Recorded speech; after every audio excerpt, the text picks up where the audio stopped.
De Saint Jean de la Croix, La nuit obscure de l'âme, livre second, chapitre 20, les effets des 5 derniers degrés de l'amour divin. Le 6e degré de l'amour fait courir très vite l'âme vers Dieu, et son espérance, soutenue des ailes de l'amour, y vole avec force et avec rapidité. Car ceux qui espèrent dans le Seigneur, dit Isaïe en parlant de ce degré, changeront de force, ils prendront des ailes comme des aigles, ils courront, ils voleront sans peine, ils avanceront sans cesse. Isaïe chapitre 40 verset 3. Parce que, comme parle un prophète, mon âme, ô mon Dieu, désire d'arriver jusqu'à vous, de la même manière que le cerf brûlant de soif désire les eaux vives des fontaines. Psaume 41, verset 2. La cause de l'agilité et de la vitesse que l'âme acquiert dans ce degré d'amour n'est autre que l'étendue de sa charité et la parfaite pureté que Dieu lui a communiquée en la faisant passer par ses épreuves. Ainsi elle peut dire à Dieu avec David, « N'étant plus souillée de mes péchés, j'ai couru vers vous, ô mon Dieu, et j'ai marché avec promptitude et avec facilité par la voie de vos commandements, lorsque vous m'avez dilaté le cœur. » Psaume 58, verset 5. Le 7e degré de cette montée donne à l'âme de la hardiesse, du courage et de la véhémence en ses entreprises.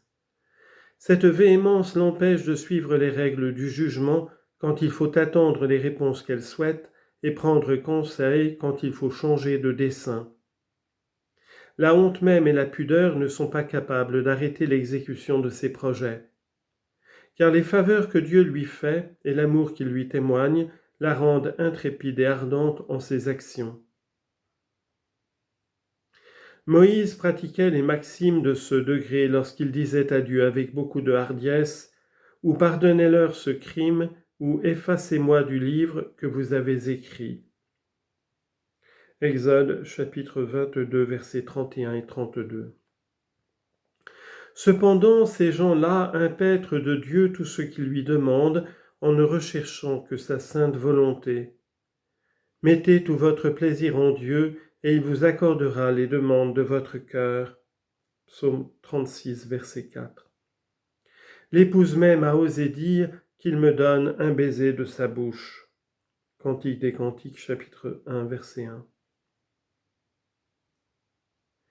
Mais il faut prendre garde que l'âme ne doit pas user de cette familiarité avec Dieu, à moins qu'elle n'ait une inspiration particulière qui lui persuade que Dieu veut la favoriser, comme Assuérus favorisa la reine Esther en lui donnant son sceptre à baiser. Si elle ne sentait pas ce mouvement intérieur, elle se mettrait en danger de tomber du haut des degrés où elle est montée. Elle ne pourrait même conserver l'humilité ni le respect pour Dieu qu'elle doit avoir en toute chose. Cette liberté avec Dieu la dispose au 8e degré dont le propre est d'engager l'âme à embrasser Dieu et à s'attacher inséparablement à lui, comme le dit d'elle-même la sainte épouse, « J'ai trouvé celui que j'aime, je l'ai pris et je ne le quitterai jamais. » Cantique des Cantiques, chapitre 3, verset 4. Mais dans ce degré d'union, l'âme remplit tous ses désirs. Il s'y glisse néanmoins de l'interruption puisque quelques-uns de ceux qui sont parvenus à ces termes s'en retirent incontinents. En effet, s'ils y persévéraient, ils jouiraient en quelque manière dès cette vie de la gloire des bienheureux. Aussi est-il véritable que l'âme demeure très peu de temps en cet état. Ce fut la récompense que Dieu donna autrefois au prophète Daniel. « Persistez en votre degré, lui dit-on, parce que vous êtes un homme de désir. » Daniel, chapitre 10, verset 11. Le 9e degré d'amour, qui est le degré des parfaits, conduit l'âme à une ardeur pleine de délices spirituelles. C'est le Saint-Esprit qui l'allume dans le cœur à cause de l'union de l'âme avec Dieu. Les apôtres en furent embrasés, comme remarque saint Grégoire, lorsque ce divin esprit descendit visiblement sur eux. Pour les biens surnaturels dont l'âme est alors enrichie, il est impossible de les comprendre et quelques livres qu'on pût faire pour les expliquer, il en resterait beaucoup plus à dire. Le 10e et le dernier degré n'est pas de la vie présente, mais de la vie future. L'âme y devient semblable à Dieu par la claire vision qu'elle a lorsqu'elle est délivrée de son corps.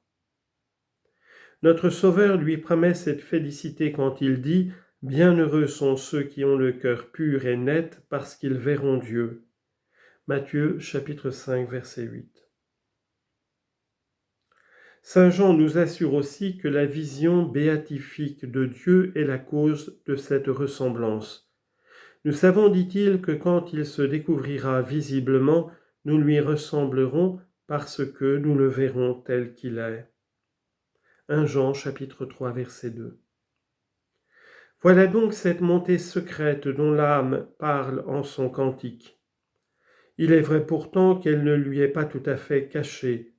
L'amour la lui découvre dans les degrés que nous venons de déduire par les admirables effets qu'il y produit. C'est de cette manière qu'elle sort d'elle-même et des choses passagères et qu'elle monte à Dieu par cet amour secret qui l'élève toujours vers le ciel, comme le feu tend toujours en haut vers sa sphère et son centre naturel.